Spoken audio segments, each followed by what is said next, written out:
What's going on, man? How you doing? What's up, everybody? Let's get this show going, man.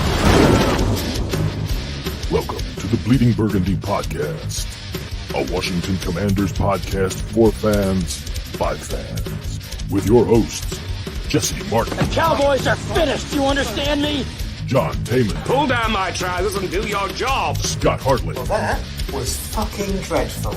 And occasionally, Keith Gray. So many social engagements, so little time. And now, your host, John Taman. Hey, that's me. I'm John Taman. Hey, that was me saying, this is John Taman. Hey, it's John Taman all over the place. It's the John Taman Show. Welcome to John Taman Monday.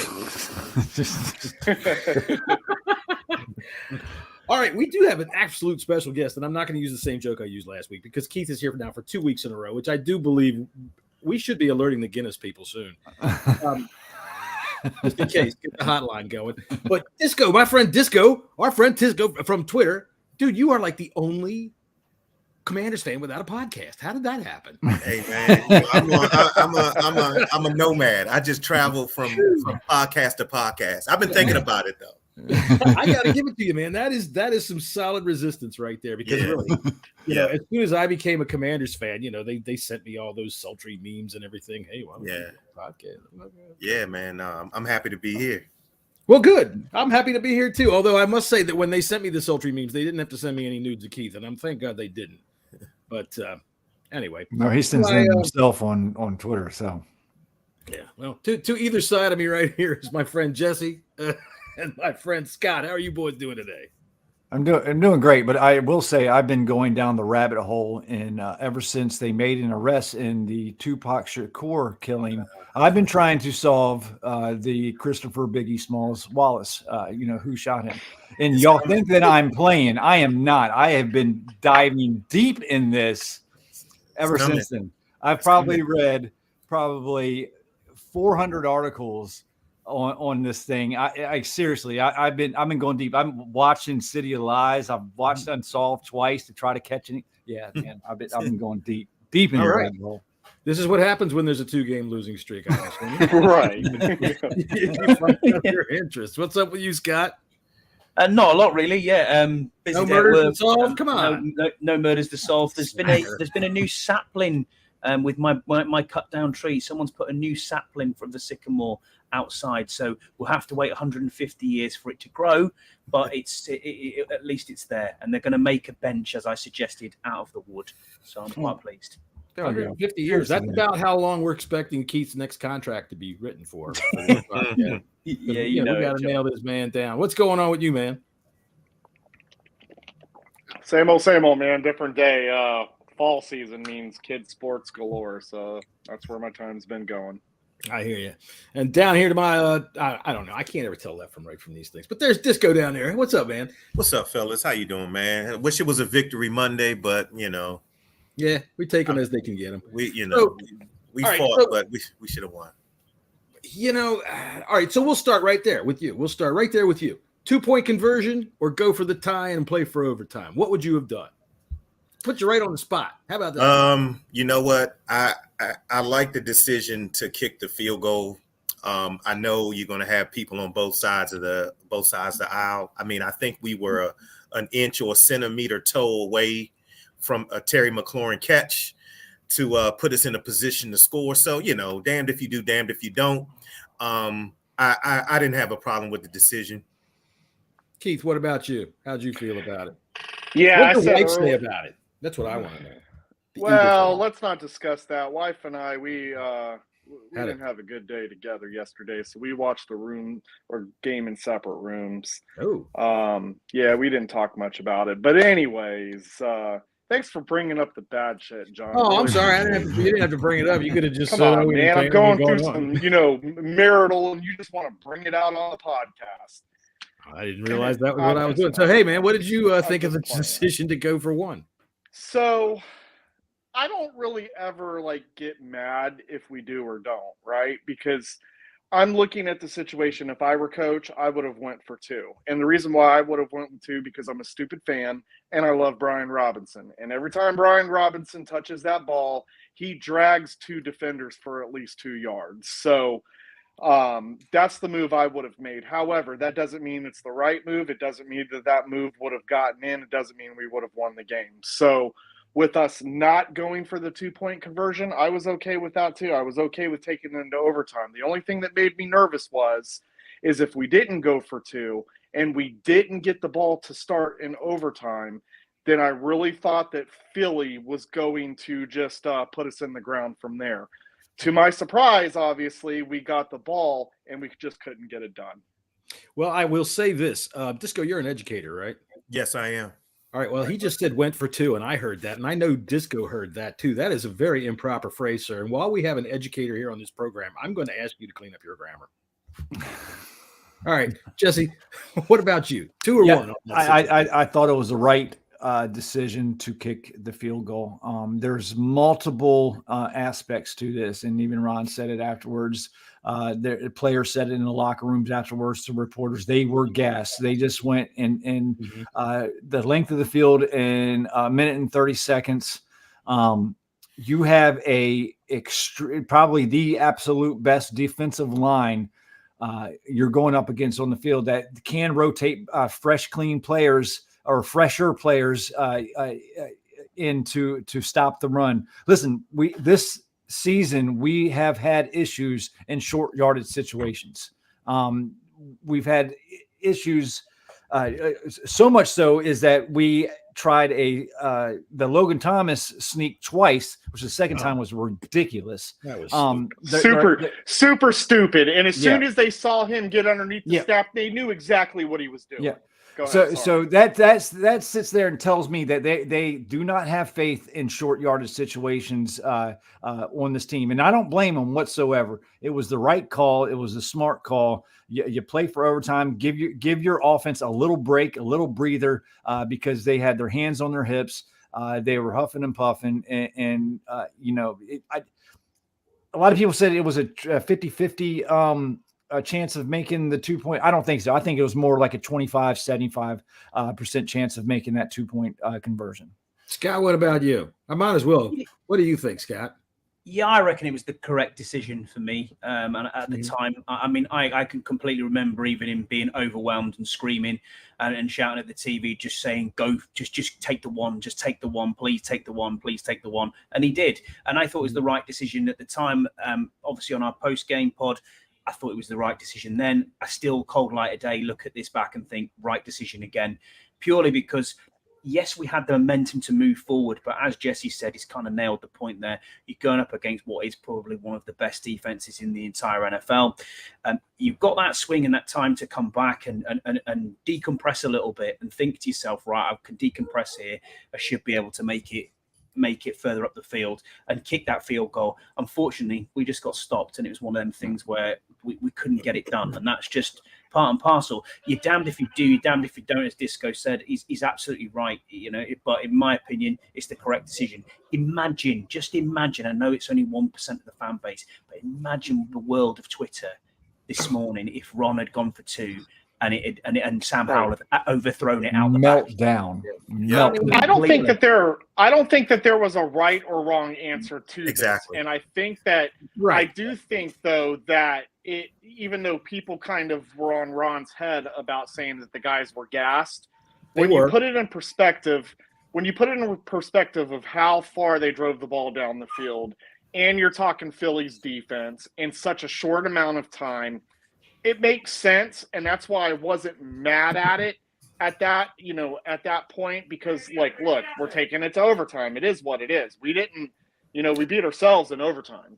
We scored with no time left on the clock, right? We when right. 1 second. Yeah, 1 second. I think we need to take a moment to appreciate the beauty of that 2 minute.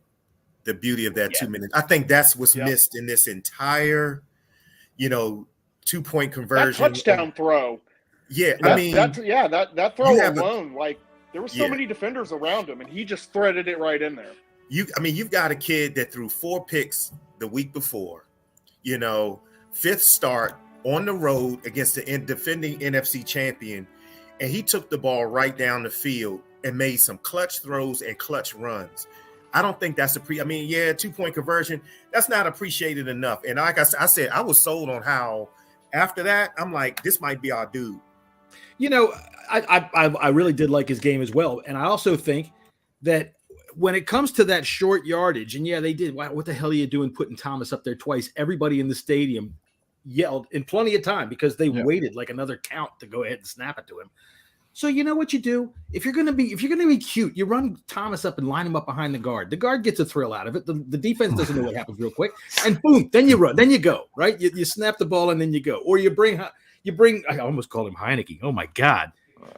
Bring Sam up there. Mute him. No, it's not even that. It's just I'm so used to our short yardage problems being so easily fixed. But you know, bring him up under center and let Hal do the tush push, for Christ's sakes. That dude's tough, man, and he can slither through there. I don't know what you're worried about if you're going to do it. If it's short yardage, whatever. I did think that taking the 1 point and playing for overtime was the smart thing to do. Aside from the fact that even though at the time I didn't know that they were coming over to the sidelines and saying that they were gassed, I just think it was the smart thing to do. You had momentum, but at the same time, you don't want to kill yourself. You don't want to shoot yourself in the foot. And that's exactly what that would have done if they didn't make it. If they didn't make it, my God. Game over. Well, yeah, of course, game over. There's no time left on the clock. But you're right. Not just the calls from the Twitterverse of the the twerps out there yelling, but the media, the twerps in the media would be yelling. I mean, so yeah, I could call our buddy Grant Paulson right now and he'd tell us exactly what he'd be yelling about. But maybe we won't. Maybe in a little while. All right. So we're going to start with Disco. Go ahead. Let me hear what your first thoughts about the offense were this week after you watched the game. What were your expectations and what did you get? So, I actually was expecting what we've done in the past is overcorrect, meaning last week they took a lot of criticism for, putting Howell in tough positions with throwing the ball and not running the ball enough. So I thought we were going to overcorrect and come out first down run, second down run, third yard long in a cloud of dust. But I actually thought that Eric Bieniemy called a masterful game. That opening drive was probably one of the best that I've seen in Ron's tenure. I thought that there was a great mix. I thought again, I can't say enough about how bounced back. I like the fact that they got McLaurin involved early. And that's your best player. So offensively, again, I know we're like right there, and it's so frustrating that we bought. Clearly, he's an upgrade over Scott Turner. Yeah. And again, we didn't win, but we really did a good job against one of the best defenses in the league. And I got to take my hat off to the coach and the offensive line to a degree. I'll tell you what, let me build on that a little bit and try to just go back a week to Buffalo dismantling us and destroying us. And the woe is me that we felt from that. Well, that was the NFC champion. And I mean, get it. It is an NFC East game, and those always come, they can go complete blowouts or they can be real slugfests the entire way. But Buffalo went ahead and dismantled the 70-point Miami Dolphins yesterday. They sacked Tua Tagovailoa. Yeah. Hey, I said that right the first time. There you go. And also in that Bills game, it was 16-0 going into the fourth quarter. Yes, so it was. You're right. Absolutely they didn't right. necessarily destroy us. That sort is of like game. Yeah, exactly. Great point. Exactly. But okay, so I agree with everything you said right there, Keith. Offensively, what were your impressions? What did you expect, and what did you see?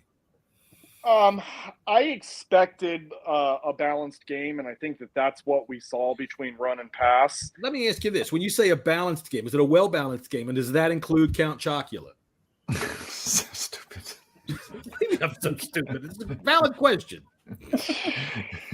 I don't even know how to follow up with that. Like, I can't even. You just ruined such my a child. You ruined it. If you were here, I would just push you. Right. What was the question? The question was, what were your impressions of the offense and what were your expectations going in? Yeah, so back to the whole balance thing. I wanted to see more of a balanced pass. I mean, it looked like we were really pass heavy in the Bills game. Look. God. Oh, the Eagles. Give her a moment, Keith. Give her a moment. Thank her for shaving for us, please. He said, "Thanks for shaving for us." Hey, Babe, she's goodbye. a Jersey girl. You never know, man. You got to be careful. Well, you're right. So what was I saying? You were talking about the offense. What you thought you were going to The get? balance. Offense. Yeah. So Buffalo, EB got a lot of criticism for the amount of passing that Sam Howell was doing. So I wanted to see a little bit more balance. Obviously, our run was successful against the Bills. I wasn't sure if it was going to be as successful or could be successful against the Eagles front. But I wanted to see a more balanced offense. I think that we got that. And what the surprising to me is Sam Howell just balled out that entire game. The entire game. And I mean, what an absolute comeback from an abysmal game, having 4 interceptions. You're coming into Philadelphia. Those fans are not quiet fans. That is no fear whatsoever. No fear. Those fans have no fear. And let me tell you, when they played against Tampa in Raymond James Stadium in Tampa on TV, you could hear those fans chanting that Eagles chant that they do, and it was extremely loud on TV. It's intimidating. The fan base is intimidating. The team being 3-0 is intimidating. So, for us to put up the performance that we did, I know I'm giving moral accolades here, and I'm not trying to, that's all right. but I didn't expect to see this type of game and was extremely pleased to see what I saw. Now I'm gonna preface this just for a moment before I throw it over to Jesse for his impressions. But for those of you with small children or heart conditions, please be careful because Jesse's going to show a little optimism, I think, and I don't know if anybody can handle that. What did you think, Jesse? What do you think? I don't think anybody on this panel expected us to elevated to come in and win this game. Wow, we get 15 viewers a week, and all of a sudden we're a panel. A panel. We are. A panel. None of us expected to win. I don't think if you're a Washington fan, especially as what we saw last week, we wanted to see progress, and I think we went from we got more than we were expecting, and I think that just goes to show what a competitor, a level-headed kid Sam Howell is, and a lot of credit goes to Eric Bieniemy for he did not call a good game last week. We touched on that. We beat that dead horse. Can we give the Bills some credit though? I mean, absolutely. I mean, we've a lot of stuff. We've given the Bills their flowers, man. To me, they look like the team in the AFC. Sure, absolutely. They always do every season early, and then they're looking a hell of a lot better than the Kansas City Chiefs right now. But I'm just saying, that white in your beard. Stick up with me when I tell you this. They've been like that forever. We've watched them lose Super Bowl after Super Bowl after Super Bowl. That's true. But I honestly think this is the Bills' year. When not to get off on the Commanders, but when the Bills go in and play Miami, who just put up 70 points, albeit against the Denver Broncos. And for Miami to only score 20 and Bills just basically wiped the floor with them. That is the Super Bowl favorite, I think, in the AFC right now. To a game, we go from the Bills to another NFC or the NFC between, I guess, them and the 49ers and go toe-to-toe, go into overtime, was never out of the game, was actually up by – we were up by 10 points. You have to be – excited about the future of this team right now. And everybody wants to give shit to the defense. No, they did not play their best. There's some areas that got to be to work on, but we're going into a section of our schedule right now where I think the defense can grow some confidence, albeit playing Justin Fields and Ritter. Hopefully it's Ritter and not Heineke, because if it's Heineke, I have a feeling that Heineke's going to do stupid Heineke things. And a black cat walked in front of me. Yeah. But I think maybe these next few games, the defense can get a little bit of confidence. And if Sam Howell can just continue that progression that he's on, it's something that we all should be excited for. Scott, do you see Sam Howell having any more problematic games as bad as the Buffalo Bills, or do you figure that he's going to be crowned king of the world by the end of next week? No, I don't. I expect him to have a few more hiccups like he had against the Buffalo Bills. Absolutely. That is part and parcel of being a rookie quarterback. You're going to get games where we've said it on many episode here that it is going to happen at times. I mean, what I expected from the game, I mean, same as last week is what I expected. I expected the same sort of, 2-for-1 throw in. I wanted a 70-30 B-Rob kind of game similar to what we had last time in Philly. And I thought yesterday it was at times comfortable. And I know I've never had that before where I've looked and thought, you were confident. You felt confident. Yeah, I did. I thought every time Sam possessed the ball, I thought, actually, he's getting the ball out quickly. This is what we wanted to see. Mm-hmm. This is him, he's hitting Terry. He's hitting B-Rob. B-Rob's running through. We're getting further and further up the field. And then it's the poise. We've said this before. He's poised in the pocket and his movement and his feet have come on leaps and bounds in the last 2 to 3 weeks. Eric Bieniemy clearly had a word with himself and looked in the mirror and thought that wasn't good enough against the Buffalo Bills. And I listened to his press conference in the week and he was open and said, it was on me. I wasn't good enough. And then when you're saying to yourself, I'm not good enough and I've effed up here, it's time to put it right. He put it right, and I thought he called a masterful game. It's the best play calling I've seen in a long, long time. It really was. He avoided several sacks with his feet this game. He did. He did indeed. He had a good sense in the pocket. And I also like the fact that he also, once he got through his progression 1, 2, 3, 4, he tucked it and run. That was his one of his reads was get it down and run when you don't see anything open, and he did. I thought that was smart. I will nitpick one thing about the play calling is that the run to the right isn't working. That sweep to the right just ain't working whatsoever. Mm-hmm. So why do we call it like 7 or 8 times? I didn't know. We're setting something else up. Joe Gibbs all the time. One other thing I was impressed with Sam Howell was the way that he was stepping up through the pocket as well now. Mm-hmm. There's times yesterday where he stepped forward and he instead of going, I'm going to bail out, which he tends to do, he's gone forward up into that pocket, and that was encouraging to see. But we're going to have to wait. We're not going to crown him king now. We're just going to have to wait. I want to see it over another 13 games until you can say, yeah, we got our guy. But I'm confident. All right, we don't have to crown him king by any means. But I'll tell you, living where I'm living and the people that interact with me on Twitter. Eagles fans are talking about Sam Howell, and even after that Buffalo game, not a single person was like, oh, man, your guy sucks.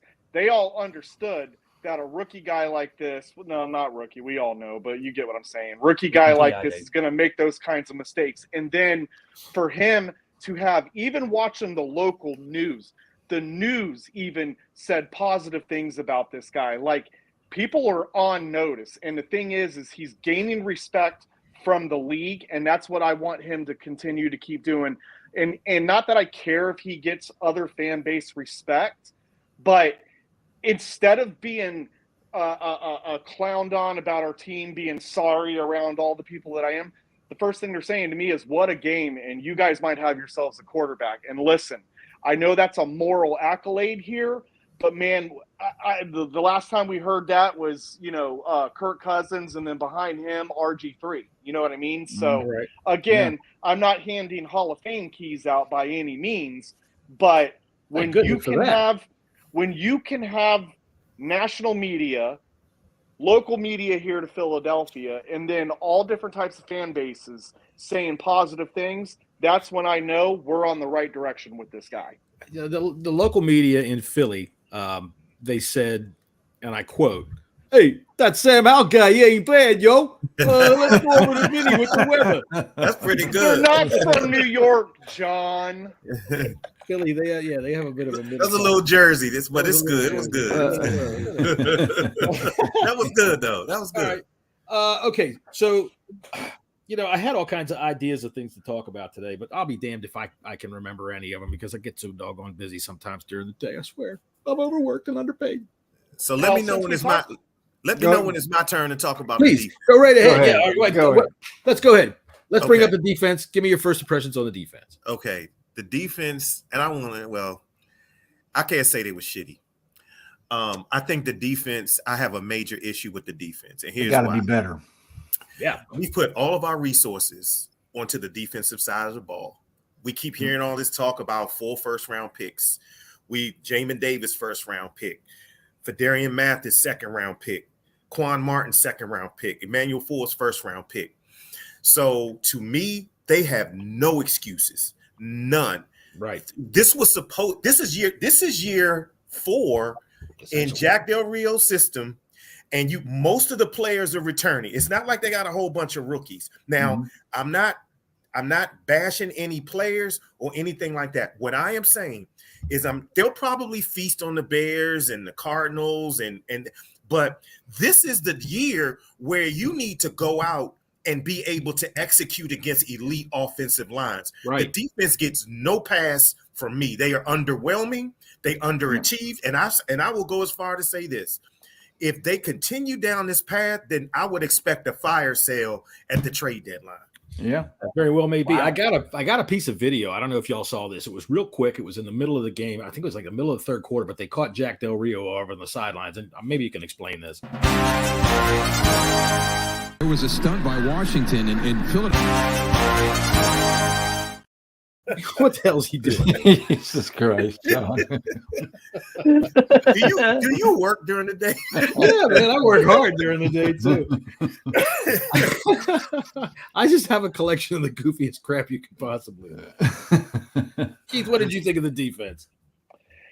Yeah, I mean, I echo and agree with everything that Disco said. Listen, in the beginning of the game, when I'm seeing Chase Young dropping back in coverage twice.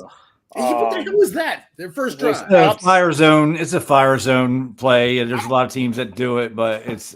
I don't care what it is. Don't act like it's reasonable. That's what it is. It's a fire zone blitz. Chase Young just ain't that guy to be doing that, and it was proven after those 2 plays. But regardless, listen, I knew that they were going to attack Forbes. Philly's got elite wide receivers with AJ Brown and Devonta Smith, so I was expecting some trouble with the rookie in that situation, and unfortunately that trouble was shown. But I am going to look at this because I really do like Forbes. I think Forbes is going to add a lot to our backfield. He's going to be fine. He's going to be fine, and he's going to take this. He's going to watch film. It's going to learn. It's going to be a learning experience from him. Look, Devonta Smith is nothing to mess with. You know what I'm saying? And so very good film for him to watch, and I look forward to his progression. However, giving up that touchdown was an absolute killer to me. Jack Del Rio, like I said, we just mentioned him. Jack Del Rio, not really. It just did not seem like that we were blitzing much this game. The front was stopping the run, but they weren't really creating that much pressure. Again, overrunning.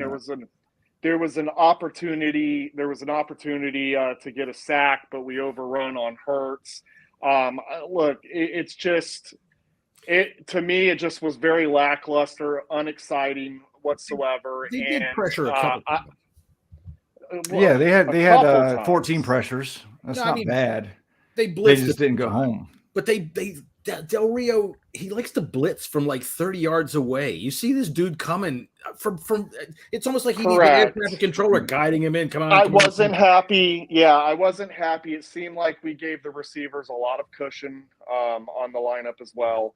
There were just a lot of things.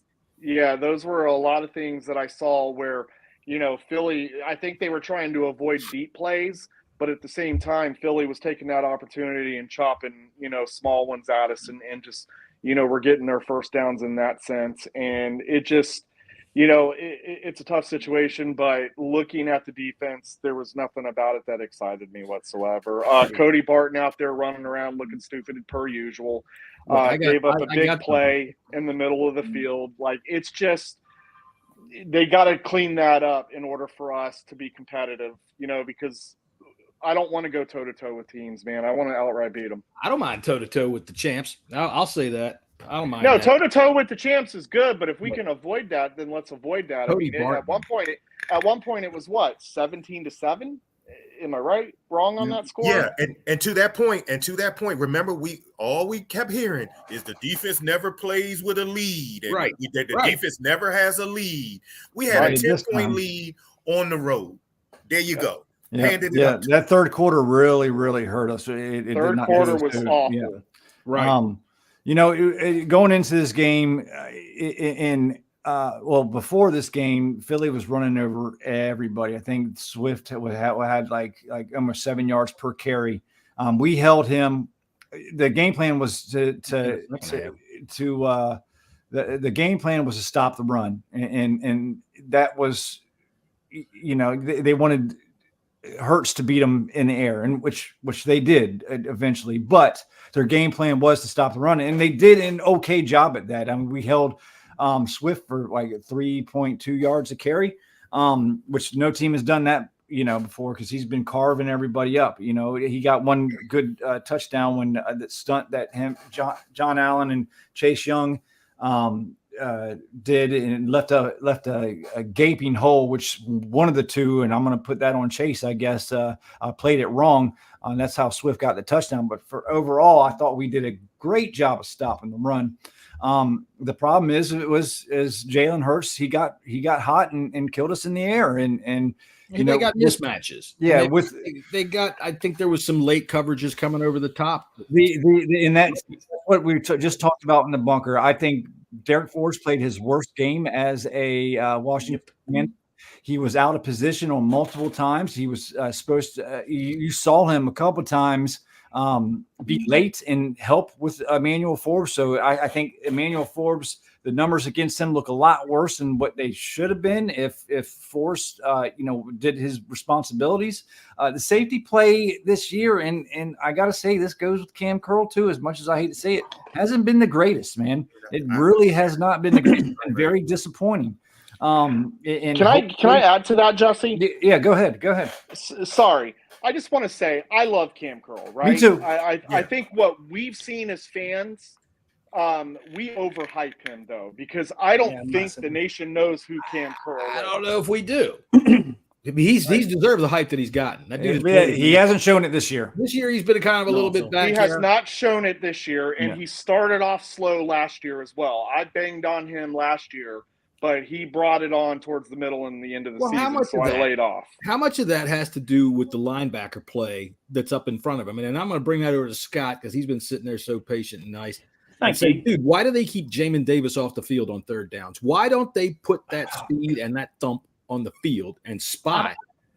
I don't know, John. I keep hearing that he's having a great season. He's playing really well, and that is right in what you see on the film. Yeah. And when you watch it, your eyes don't lie, most of the time. And then, your eyes can lie. I get that, but he's played really well this season, and I just think Cody Barton is a disaster waiting to happen. One other thing, this defense, I think you've all nailed it, and you've definitely said exactly how I feel about it. Look, if you look on the side of your milk carton, you're probably going to see a picture of Montez Sweat, because that boy is missing. He is. Where has he gone? Call 911 if you get a sighting of him, because my word, he has gone. Apart from maybe a little bit of the Denver game, the Arizona game, he did show up, and I thought, hey, this is it. Montez Sweat wants that bag. He's going to be the next Deron Payne. You know how Payne went out and smashed it. Where's he gone? I don't want to hear that Lane Johnson's a good right tackle. Exactly. Right tackle, right? Where's John Allen yesterday? He didn't show up. So he did not show up, John Allen. And when you've got all this, as Disco said, when you've got all this capital in the draft on this front, on this line, and in the defense, not just to show up. Our back end of the draft have been safeties, cornerbacks. Correct. So anyway, you brought up Cody Barton, and I belong to this NFL. I don't know what they call it, NFL Next Gen. Anyway, it gives you some awesome shit. And I got this camera angle. They've got a little camera in quarterbacks' helmets now. And this is from Jalen Hurts. They empty it out. Washington shows pressure and brings it. Hurts over the middle. Has Smith back into field goal range. There's Cody Barton on the blitz right there. Dear. Actually, I think this is Cody Barton. Quick hitter over the middle. Lamb's got a first down. My fault. That one was Cole Holcomb. I'm sorry. He was getting dragged by CeeDee Lamb. Hang on. Here's another one. Stumps over to Cooper. Inside the 20. So that's Cole Holcomb again. I just can't tell the difference. It's my fault. But I'm starting to wonder, though. I'm really wondering, though. because all we've talked about is how awful the linebackers are. Is it the linebacker or is it the scheme? I mean, look, I'm not a Cody Barton apologist, but the kid is transitioning into a new system. Right. You see how long it's taken Jamin Davis. All the linebackers we had can't be that sorry. I got to think it's got to be. That's a fair point. Well, It is actually, to be honest. It was what was it? Ben Standing put up something today about Cody Barton and Jamin Davis and how Jamin Davis played. So I said, okay, so why is he always coming out on third down? And how is it that this Cody Barton, who really is just a jar of mayonnaise and cleats, how the hell he has come from someplace else into this brand new system, and he knows it so well that he's on the field 100% of the time calling the snaps. Good point. That's what is it with Jamin? Why is Jamin not picking this up? This Isn't it mad that you're missing mid in Cole Holcomb? I mean, who'd have thought that? I think I had when this was Cody Barton on another.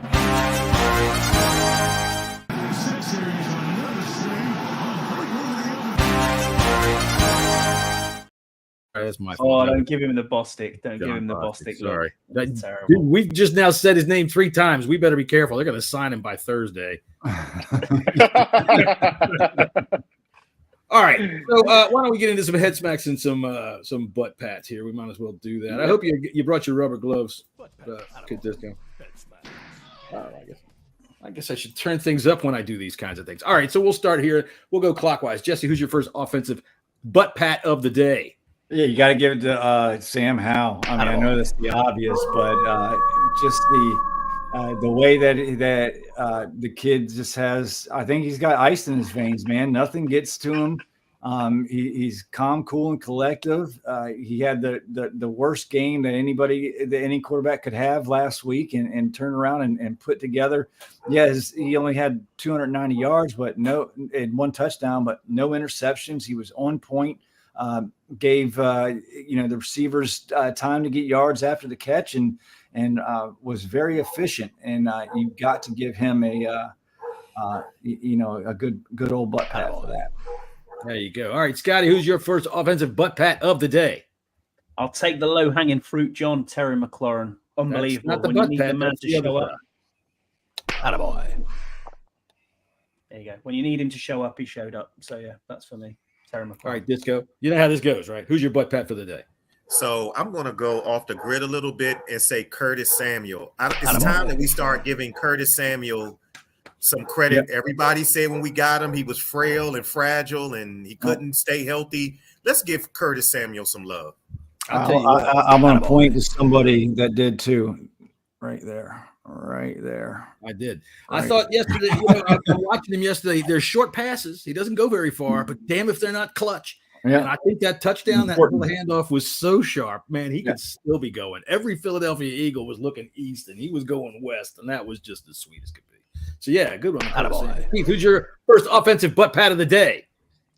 Man, I hate to do this, but we've been banging on these guys, I feel like, since the season started. But I'm going to go ahead and hand them out to the offensive line.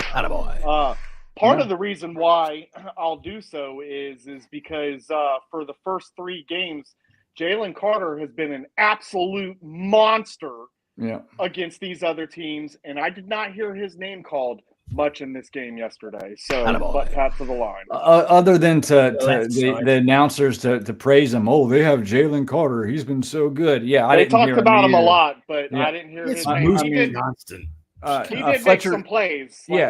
Fletcher Cox had a big a sack on Cosme. But other than that, I thought the offensive line held up pretty damn well, especially compared to the last few games. I'm with every Eagles game I've watched. It's all they do is talk about Jalen Carter, and so for me to not hear his name as much yesterday, butt pat goes to the O-line.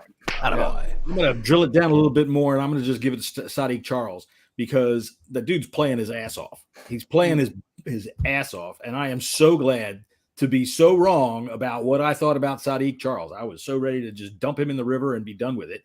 And man, that dude is a freaking fighter. He's a warrior. And his comments in the locker room after the game solidifies it even more for me. When they asked him what he thought about what was going on, he said we expected to win all the way up until the moment that we didn't. Yeah, they were pissed. They were pissed that they lost the game, and I appreciate that as a fan. And just to give a bonus butt pat, Eric Bieniemy deserves one too. Yes, he did. Attaboy. He called a great game. Eric Bieniemy.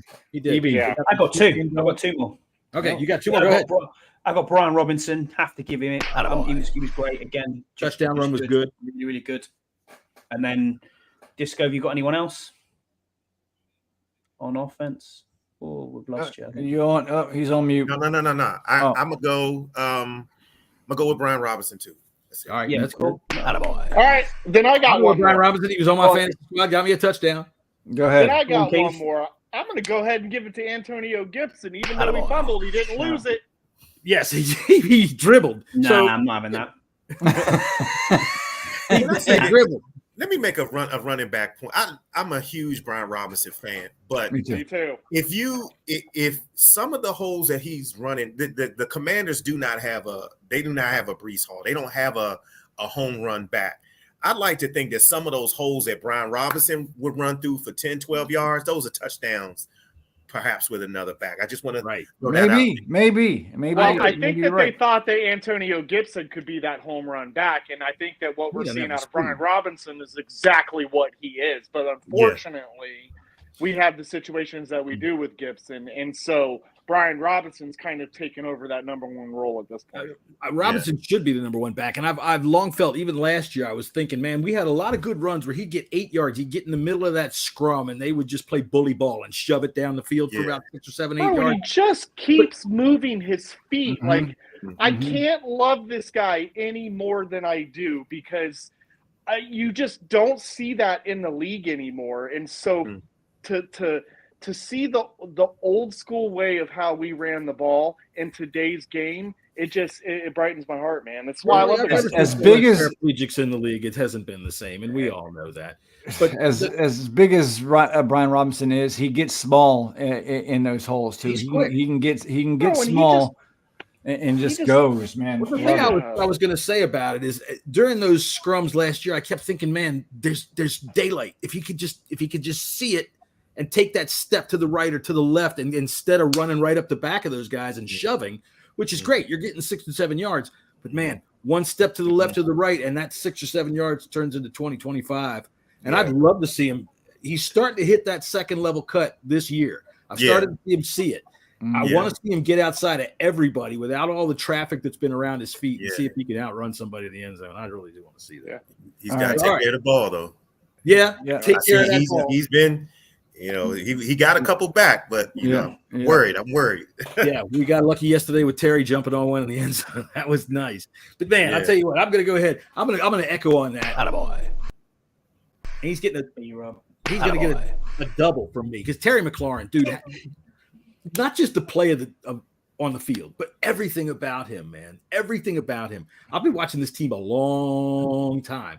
And there are only a few players that you can elevate to the status that I think he's getting to of, man, that dude is our team through and through. He's already a Ring of Famer. Because he gets it. He gets it. And he not only gets it on the field, he gets it off the field. He's a leader in every respect. My 7-year-old who had no idea really who he was, all it took was that 30-second moment at training camp for him to literally look my son in his eyes and have a conversation with him and sign his football.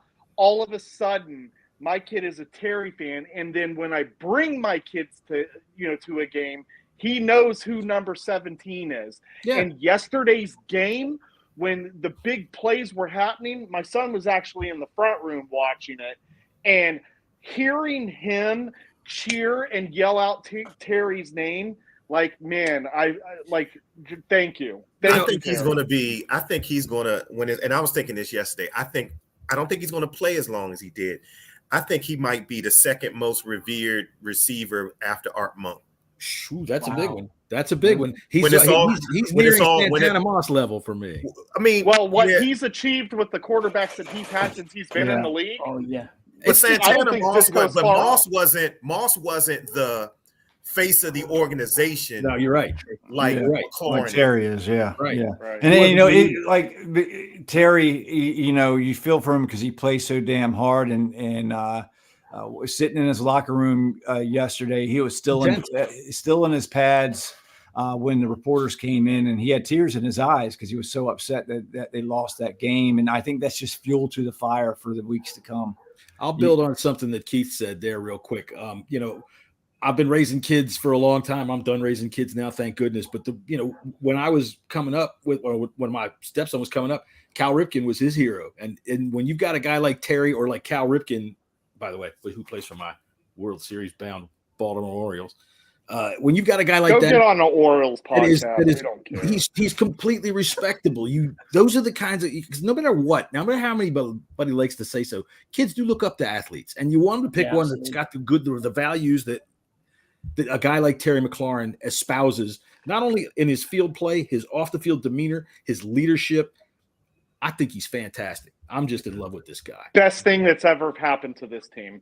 Not really. In a long time. He's getting there. In a long time. And if you remember, Jay Gruden drafted him to be a special teams. Yeah. Oh, right. Because Dwayne Haskins told him to do it. Yeah. All right, head smacks. We're getting off the track. All right, so offensive head smacks. Go ahead, Jesse. Who's your first? I'm gonna. He made up for it, but I'm gonna say Jahan Dotson. That crucial third down drop right in his hands. You just can't have that. That would have sustained the drive and possibly gotten points. But it was a perfect pass, perfect play call, perfect placement. And Jahan he dropped it, so he gets my head smack. Don't got many of them, but that's that one look on his face in the replay when the ball went through his hands was like, oh my God, I can't believe I dropped it. Scotty, who's your first head smack of the day on offense? Yeah, I mean, there's not much to go off, as Jesse just said. I mean, I'm going to go probably Cosme, his worst game of the season so far. He got bullied at times a lot. Okay, Disco, about you? I'm going Andrew Wiley simply because he had the holding call and the false start back to back, and I think that had implications. I think we might have been close to scoring in the red zone when those penalties. Yeah, I think they were in field goal range. I think. Yeah. How about you, Keith? Yeah, I'm going to go ahead and I'm going to head smack. I'm going to head smack EB for calling that second Logan Thomas. Good call. Yeah, that was dumb. That was dumb play. That's for you, EB. And I'll tell you that there's nothing left that I can head smack on. They ran up 31 points on the NFC champs. This is the second time we scored 31 or 30 points this year. That equals our 2020 our 2021 and 2022 30-point output. And if we get it one more time this year, that will bring 2019 into it. If we get 5 games over, then that's total of how many games over 30 points that we've gotten going all the way back to 2018. So the fact that we're putting these kinds of points up tells me I'm not too concerned about the offense pretty much anywhere right now, because we've seen that they can adjust. The offensive line, PU, everybody, they stink. Well, they adjusted well enough to give Sam some clean pockets on Sunday and against the defending champions. So I'm not giving any head smacks to anybody on the offense, except for maybe a little crack for that stupid call at fourth. At the goal line. It was fucking stupid. All right, not at the goal line, but you know what I'm talking about. The same one, Keith. Run to defense. Time to the defense. Go ahead. What, Pat? Jesse, go ahead. I'll give one to Chase Young. He's the one that's been showing up lately on the defense. Yeah, he's been out of position a time or two, but he looks like he's the one that's going after the contract.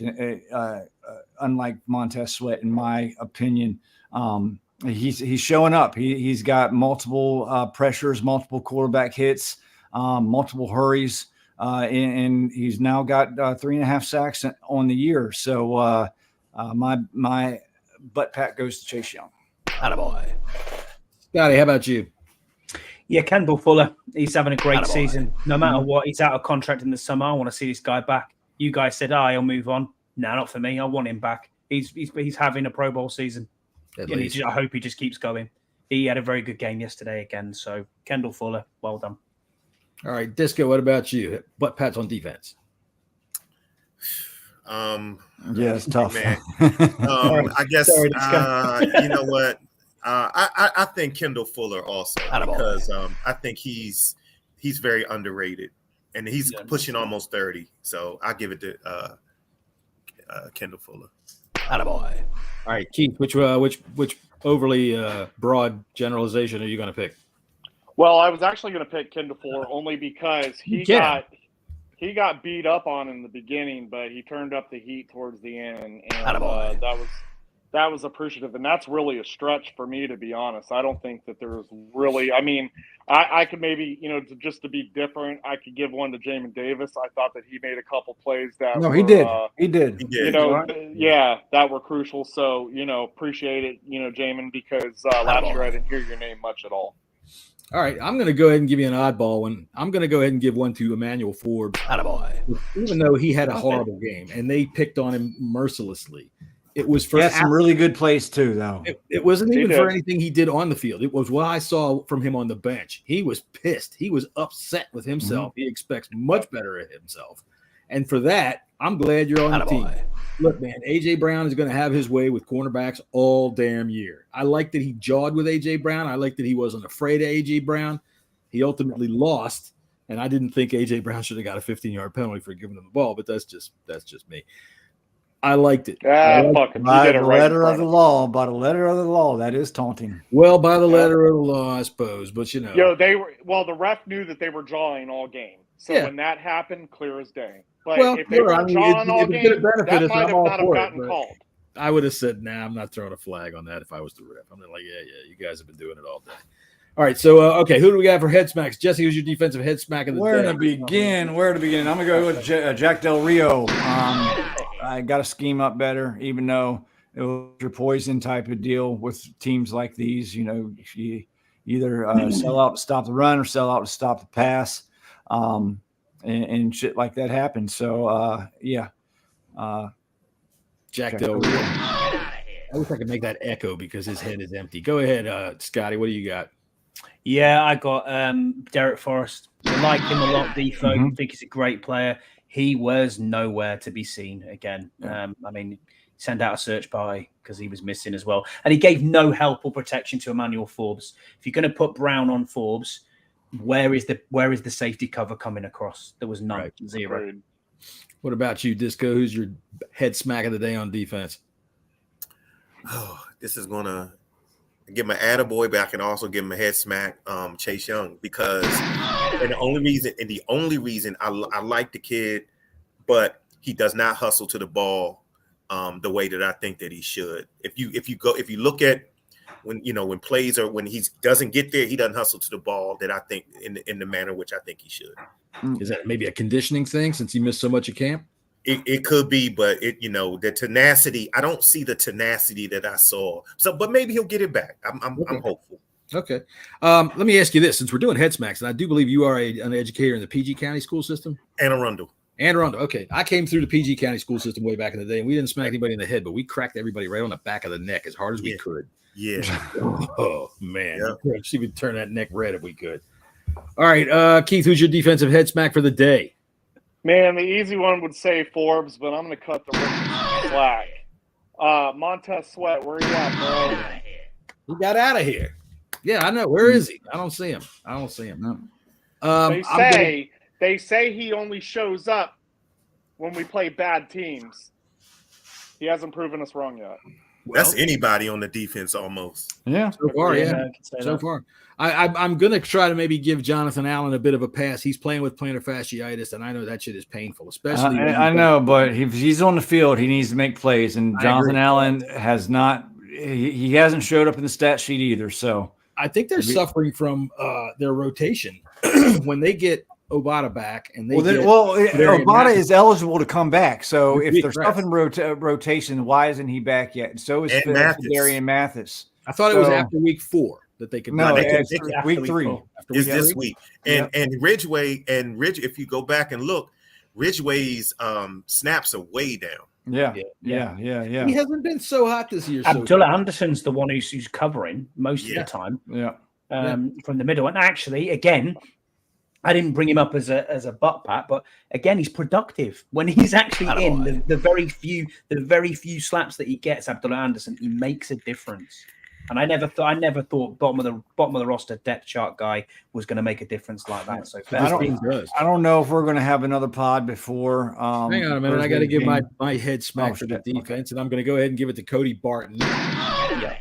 For no other reason than you're on the goddamn field too much, dude. And when I saw him chasing after that running back who caught that pass in the flat and running across the field like that, I thought I saw John Bostic. I thought I saw Cole Holcomb. All I saw was another one of our linebackers trailing like a motherfucker, praying like hell he could catch up. And I just get tired of that, man. I don't know what it is. I've said it before on this show that I don't understand what Jack Del Rio sees in these guys. Hey, God dang right, boy, you're slow and you wear a cowboy hat. Don't you come over here and play for me. I don't understand it. It doesn't make any sense to me. So we're going to go ahead and give one more to Jack Del Rio because, dude, you got to get out of your old ass ways and figure out a freaking modern defense to be able to use these guys to their extent of their abilities against top teams. Because this shit about going in there and whipping up on the Broncos, dude, I don't know if you noticed, but the fucking Bears were whipping up on the Broncos until they lost. And they proved that they were the worst team in the football, in NFL football. But at the same time, they were still taking it to the Broncos. Yeah. And Justin Fields was completing like 98% of his passes, had 400 yards and like 4 touchdowns or something like that before the meltdown. Listen, I don't know if we're going to have a show before Thursday's game, but this defense must come out firing on all cylinders on Thursday. I will not be having a show on Thursday because I will be firing on all cylinders. Oh, that's right. You will be drinking your I have a Miralax Friday. So your Miralax. Yeah. And he'll be using his tablet on the pot while that's right. Right. So all the tweets you see from me, guess where I am? Just wash your hands. Oh, of course. Of course. However, I will go ahead and I'll break the spell right now and let everybody know that I do have a modern household with a flush commode and I don't use my hands. Okay. So we'll be good with that. All right. So look, let's hope we beat the Bears. And let's not hope. Wait. What did you say? What? You have, I'm not going into that. you have a duvet? I have a flush commode and we don't use our hands. And I know that the guy from Southeast Jersey or Southeast freaking Virginia just went, what? You don't use your hands, huh? Good. To flush? You don't like what? I'm lost. Just move on. That's fine. That's good. That's a good idea. All right. So yeah, we're gonna hope that we beat the Bears on Thursday night. I'll be having me a good time. Let's hope y'all are cheering right along with me. All right.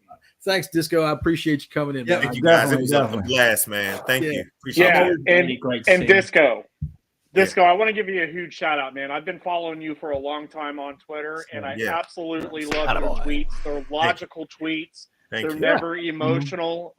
Man, I was excited when I heard you were coming on the show today. Thank you, man. I really appreciate it. I just try to bring some level-headedness, man. Exactly. No, you do. It's an absolute pleasure following you, man. Thank you, man. I appreciate you guys. Have a good one. Yeah, right. Brother. Go see you next time. Yeah. Go Commanders. Oh, wait, I already hit it.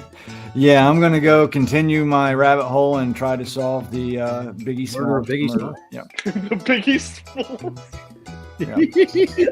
What's the most random Jessy, thing I was never aware that you were on a rabbit hole. Listen.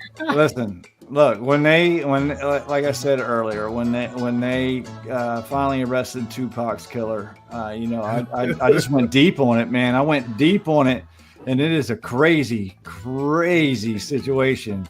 So I got files. Is there any chance that Cody Barton's the murderer and we can get him out of our fucking locker room? I'm not sure if he was born then, but you never know. Too bad. You never know. But I'm bound to do it. All right. Well, until next time, boys. We will be back Friday for a post game, and I don't think we're going to be on after the game. So we'll see you Friday. Maybe. I don't know. Andy said Burrow said he wanted to do it. All right. Well, off work. We'll see. So, yeah, why not? Maybe we'll set something up. By then, I might be all dried out. I'll be able to go out. What time start is it, gents, on Thursday? It's 8:20. Game 8:20. 8:20. Yeah. So like 3 o'clock. 1:20. 1:20 in the morning. So it's going to be about 5 o'clock. Yeah. Who needs sleep? Punchy. All right, then. We'll see y'all on Friday with a big victory.